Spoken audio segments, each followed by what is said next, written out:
Hi friends, welcome to my channel Madhu's world. నేను మీ మధు.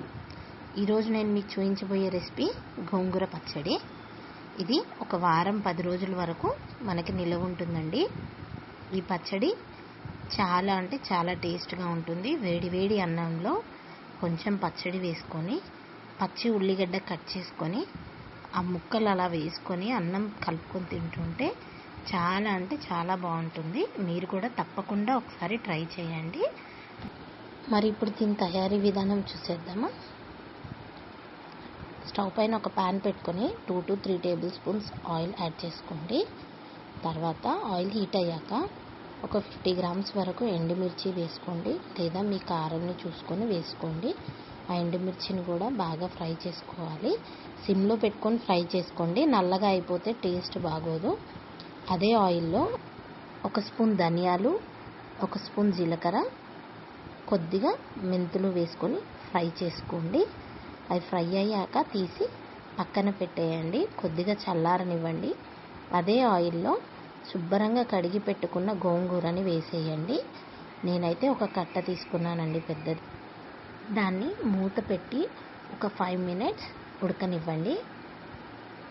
మధ్య మధ్యలో మూత తీస్తూ చూసుకుంటూ ఉండండి. గోంగూరను అలా తిప్పుతూ ఉండండి. ఇలా గరిటెతో తిప్పుతూ మెత్తగా ఉడకనివ్వండి. ఈ పచ్చడికి మనము మిక్సీ, రోలు ఏమి యూజ్ చేయాల్సిన అవసరం ఏం లేదండి. దాన్ని అలాగే గరిటెతో తిప్పుతూ స్మాష్ చేస్తూ బాగా ఉడకనివ్వండి. ఒక 10 నిమిషాలు టైం పడుతుంది, అయినా పర్లేదు. అలా తిప్పుతూ ఉడకనిస్తే మెత్తగా అయిపోతుంది. చూడండి, ఇలా ఉడుకుతూ ఉండగా ఈలోపు మనము కారం ప్రిపేర్ చేసుకుందాము. ఇప్పుడు వీటిని ఒక మిక్సీ జార్ తీసుకొని మనం వేయించి పెట్టుకున్న ఎండుమిర్చి అవన్నీ మిక్సీ జార్లో వేసేసి, కొద్దిగా చుండులపాయలు ఒక 10 వరకు రెబ్బలు వేసేసి, కొద్దిగా మీ టేస్ట్కి తగినంత సాల్ట్ వేసుకోండి. వేసి మెత్తగా పౌడర్ లాగా గ్రైండ్ చేసుకోండి. ఇలా సరిపోతుంది. ఇప్పుడు దీన్ని పక్కన పెట్టేసుకొని ఒకసారి గోంగూరని మళ్ళీ చెక్ చేసుకొని తిప్పుతూ ఉడకనివ్వండి. చూడండి, మెత్తగా ఉడికింది. ఇలా ఉడికితే చాలండి. ఇప్పుడు మనం గ్రైండ్ చేసి పెట్టుకున్న పౌడర్ మొత్తాన్ని దాంట్లో వేసేసి సిమ్లో పెట్టుకొని తిప్పుతూ ఉండండి. అలా మొత్తం కలిసిపోయాక సాల్ట్ చెక్ చేసుకోండి. ఏమైనా తక్కువ అయితే ఇప్పుడు సాల్ట్ యాడ్ చేసుకొని మరొకసారి మొత్తం తిప్పేసుకోండి. చూడండి, మనకి గ్రైండర్ ఏమి యూస్ చేయకుండానే గోంగూర ఎంత మెత్తగా ఉడికిందో. టేస్ట్ కూడా అంతే, చాలా అంటే చాలా బాగుంటుంది. ఇప్పుడు మనం పోపు రెడీ చేసుకుందాము. పోపుకి కావాల్సిన పదార్థాలు: ప్యాన్లో కొద్దిగా ఆయిల్ వేసుకొని, కొద్దిగా శనగపప్పు, మినప్పప్పు, జీలకర్ర, ఆవాలు వేసుకొని గోల్డెన్ కలర్ వచ్చేదాకా ఫ్రై చేసుకోండి. దాంట్లో ఒక 2-3 ఎండుమిర్చి కూడా వేసుకొని ఫ్రై చేసుకోండి.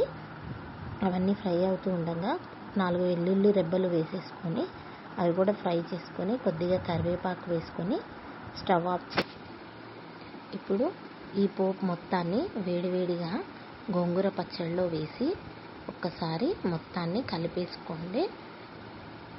మొత్తం కలిపి టేస్ట్ మాత్రం చాలా అంటే చాలా బాగుంటుందండి. తప్పకుండా మీరు కూడా ట్రై చేయండి. ఇది మనకు ఒక 10 రోజుల వరకు నిలవ ఉంటుందండి. Thank you for watching my channel.